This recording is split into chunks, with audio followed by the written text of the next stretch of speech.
Welcome to the Deep Dive.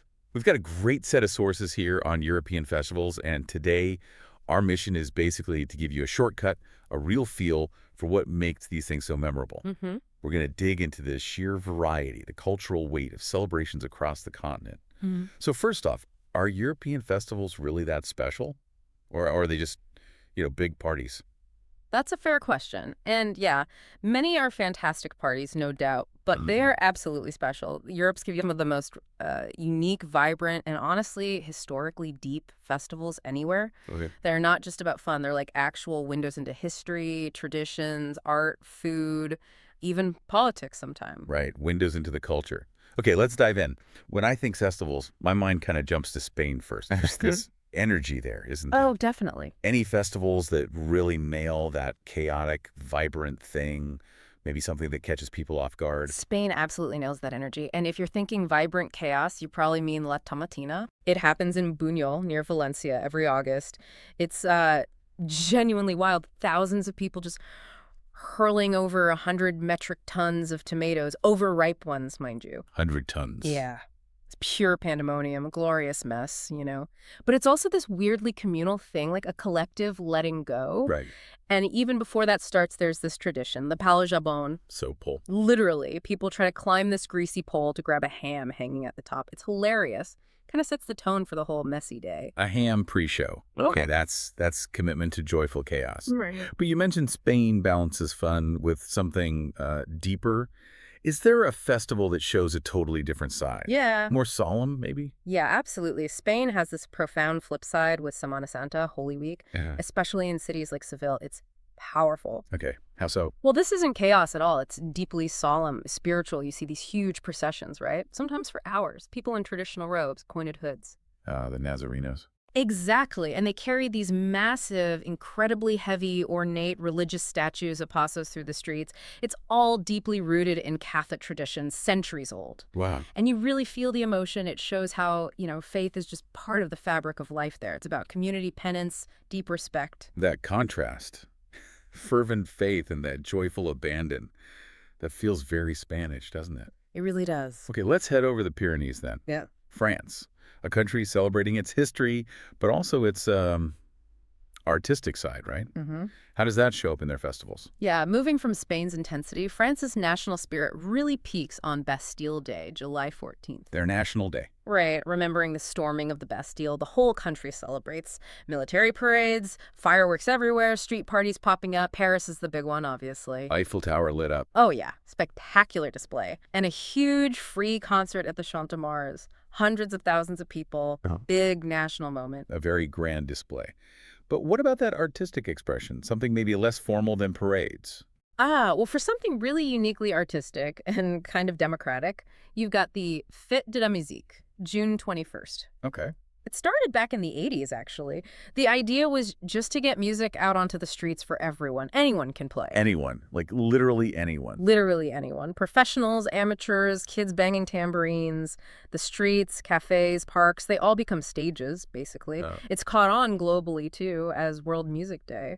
Just brilliant, simple idea about community and music. That sounds fantastic. And speaking of music and massive events, you can't really talk European festivals without mentioning Glastonbury in the UK. Oh, Glastonbury, iconic. Totally. Somerset, England, it's more than just music. It's like a cultural pilgrimage for loads of people. Mhm. 5 days, hundreds of thousands camping out, Often in the mud, right? often famously in the mud and rain, yeah.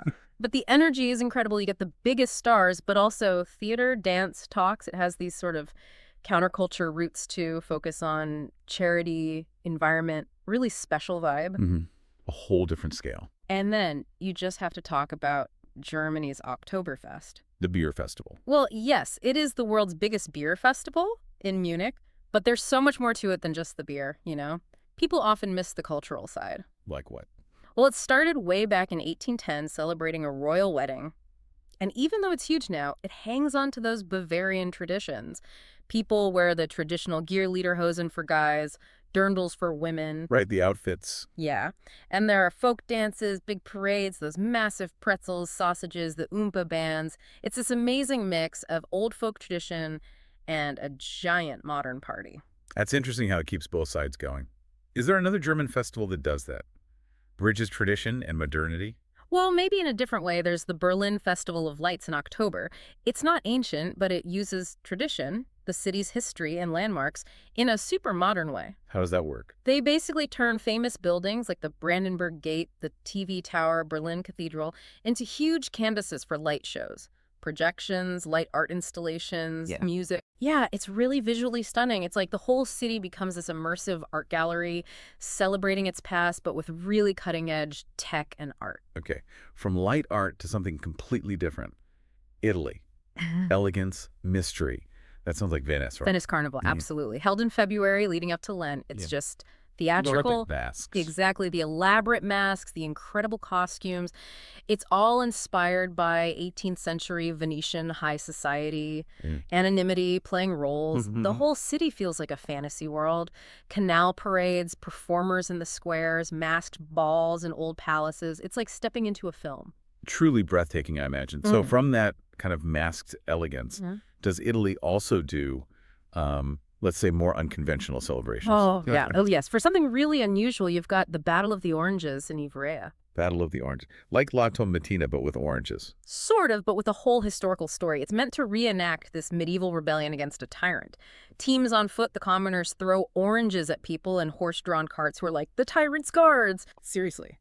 That sounds intense. It is. It's messy, fierce, but it's all about local history and this strong sense of community pride.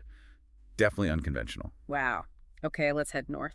Nordic countries. Celebrating nature, light. Midsummer, Yeah. especially in Sweden, it's huge for them. Celebrated in June, probably one of their biggest holidays. What happens? It's all about celebrating the longest day of the year, nature, light. People wear flower crowns. They dance around this decorated maypole. Cool, right. Yeah, a big tradition with ancient roots.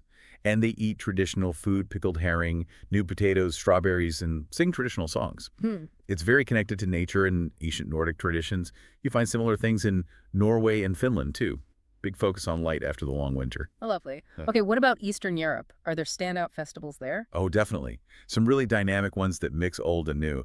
Take the Sziget Festival in Budapest, Hungary. Sziget, I've heard of that. Massive music festival. It's one of the biggest in Europe, yeah. It takes over this whole island in the Danube River, transforms it into this, well, they call it a city of freedom. Tents, stages for every kind of music imaginable, art installations. It pulls people from all over the world. Sounds like an experience. And in Poland. Anything that really blends those older roots with something modern. Yeah, Krakow's Wianki Festival is a perfect example. It happens around the summer solstice, Okay. and it beautifully mixes ancient Slavic traditions celebrating love, fertility, summer with big modern concerts and fireworks displays.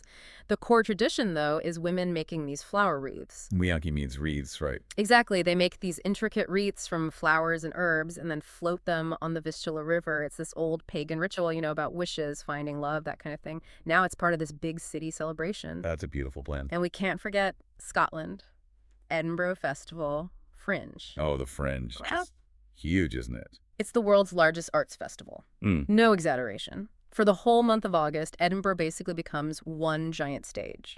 Thousands of shows. Literally thousands.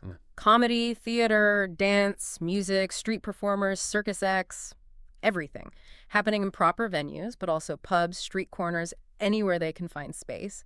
It's this explosion of creativity from all over the globe. Anyone can put on a show. Incredible energy. So, listening to all this, it really feels like wherever you go in Europe, there's some kind of celebration woven into life. Is that fair? Absolutely fair. Europe just loves to celebrate. Doesn't matter if it's art, food, music, history, the season's changing. There's always something going on somewhere. Yeah. And what's really key, I think, is that these aren't just parties that happen and then they're gone. They carry so much culture, symbolism, stories, often going back centuries. They change, of course. They mix the old and the new. You get pagan roots, deep religious meaning, pure artistic explosions. But the core seems to always be about community, tradition, and, yeah, having fun together. That really comes through. It's more than just getting good photos, isn't it? It's about the stories you come back with, the tastes, the memories, stuff no brochure can ever really give you. Exactly. So looking back at this incredible range, the depth of these festivals, Yeah. each one really is a unique window, isn't it? A way into the culture, the history of that specific place. It truly is. So maybe a final thought for you listening. As you think about your next trip, maybe consider planning it around one of these. Or, hey, maybe even more than one. Just imagine how actually being there, experiencing one of these festivals firsthand, how that could change a regular vacation into something completely unforgettable, a real journey of discovery.